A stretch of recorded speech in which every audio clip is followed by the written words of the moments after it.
RGV గారు కూడా emotional బయట కనబడరు, బట్ సినిమాలలో మంచి ఎమోషన్ ఉంటుంది.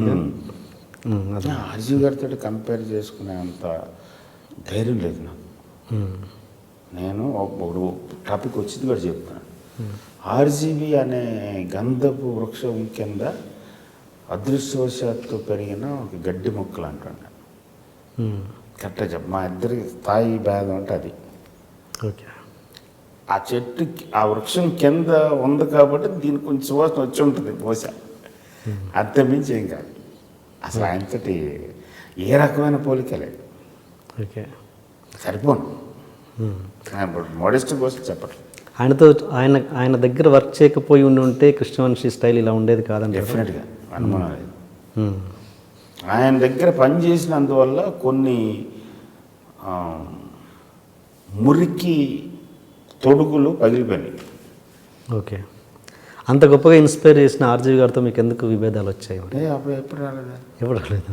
విభేదాలు లేవు. ఇప్పుడు విభేదం వేరు, డిఫరెన్స్ ఇన్ ఐడియాలజీస్ వేరు. ఓకే, ఏ విషయంలో? కరెక్ట్గా చెప్పాలంటే అంత ప్రామినెంట్ మ్యాటర్ ఏం కాదు. గులాబీకి ముందు అనగనగా ఒక రోజు టైంలో క్రియేటివ్ డిఫరెన్సెస్ వచ్చినాయి. ఆయన సినిమా ఎలా ఉండాలంటే నేను ఎలా ఉండాలంట. ఓకే, ఎందుకు నువ్వు నా మాట వింటలేదు అని అంటారు. సార్ గులాబీకి ముందు అనగనగా ఒక రోజు అనే సినిమాకి ఫస్ట్ సోకాల్డ్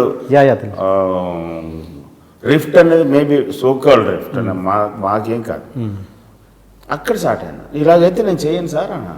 చేయకపోతే అలా కూడా నేను కదా ప్రొడ్యూసర్నే అంటే ప్రొడ్యూసర్ అని ఫోర్స్. ఇలాంటిది ఏదో చిన్నది ఒక ఫన్ ఆర్గ్యుమెంట్ ఓకే జరుగుంటుంది. తర్వాత because of my lack of experience or my over enthusiastic nature డెఫినెట్గా బడ్జెట్ కంట్రోల్ తప్పదు.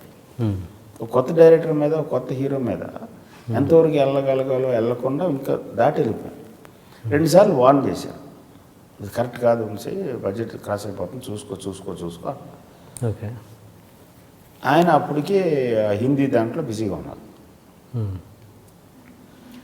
ఆయన సరే నాకు అర్థం కాలేదు, పట్టు వెళ్ళిపోతున్నాం. సో 5 డే వచ్చి ఆయన ఎగ్జిక్యూటివ్ ప్రొడ్యూసర్ తోటి అకౌంట్స్ చూసుకుని ఇది కరెక్ట్గా వర్క్ అవ్వట్లేదని నన్ను పిలిచి చెప్పేశారు, వద్దు ఇంకా రేపటి నుంచి నీకు అర్థం కావట్లేదు నేను చెప్తున్నది, నువ్వు మా అన్నయ్య.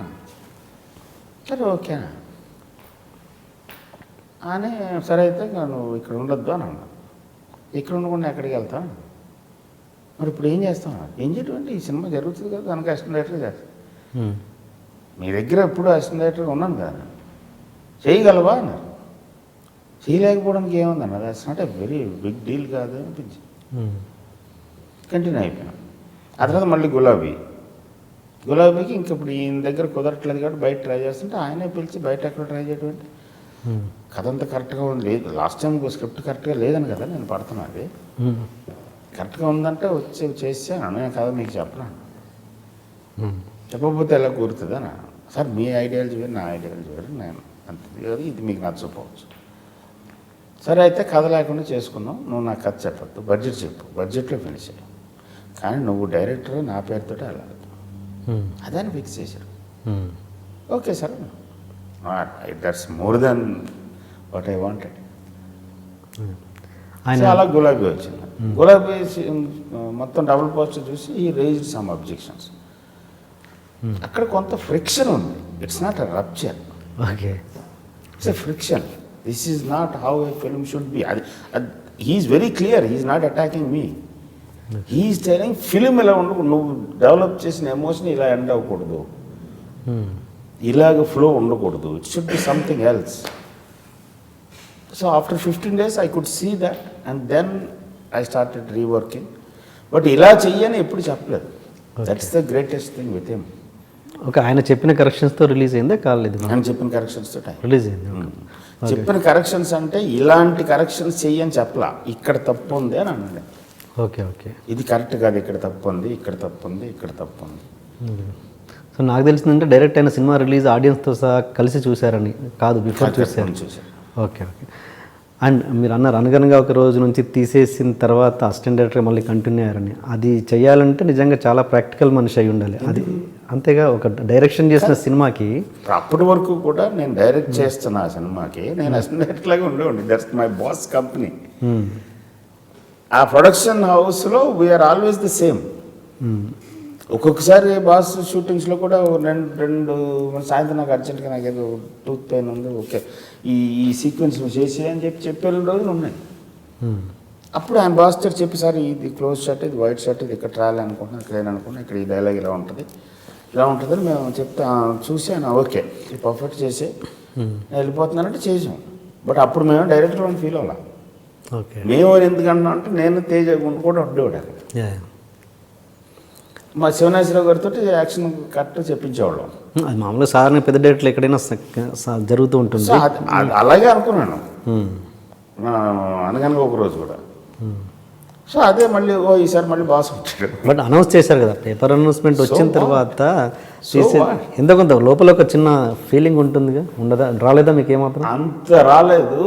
బట్ ఏమొచ్చిందంటే గిల్ట్ వచ్చింది. అదే మంచి ఛాన్స్ పోగొట్టుకున్నాను, ఇంతకాలం కష్టపడి ఈ స్టేజ్ని తెచ్చుకోలేకపోయాను. What I did is the wrong thing. Definitely it's a mistake, I should correct it. ఇప్పుడు ఆల్రెడీ దెబ్బ పడిపోయి నేను ఆల్మోస్ట్ మిగతా వాళ్ళందరూ ఆటోమేటిక్గా రాము గారే తీసేసారంటే ఇంక మిగతా వాళ్ళు ఎవరు చూస్తారు? లేదు మళ్ళీ మన బయట రావాలి, హ్యావ్ టు కమ్ అవుట్ అనే ఒక డిటర్మినేషన్తో చేసింది Gulabi. To resurrect myself. మళ్ళీ అదే బాస్ ప్రొడ్యూస్ చేశారు, అదే బాస్ యాక్సెప్ట్ చేశారు. ఫ్యాంటాస్టిక్గా ఉంది సినిమా. That's my achievement. నేను I feel very proud about it. And అనగనగా ఒక రోజు టైంలో తీస్తున్నప్పుడు మిమ్మల్ని గెస్ట్ హౌస్ కూడా ఖాళీ చేయమన్నారంట, నిజమేనా? గెస్ట్ హౌస్ ఖాళీ చేయమంటే కదా, ఇట్స్ ఎ ప్రొడక్షనల్ ఇష్యూ అది. అంతే. నేను అప్పుడు ఆఫీసర్లోనే ఉండేవాడిని. అప్పుడు ఇప్పుడు వర్మ క్రియేషన్స్ పెట్టినప్పటి నుంచి కూడా నేను ఆఫీస్లోనే ఉన్నా, నాకు సపరేట్గా రూమ్ లేదు ఎప్పుడు. ఓకే. సో ఆబ్వియస్గా అయినప్పుడు ప్రొడక్షన్ వాళ్ళు ఓవర్ ఎంతూజియాస్టిక్ చెప్పదు ఉంటుంది కదా జనరల్గా. You are watching iDreammedia.com. Please subscribe it.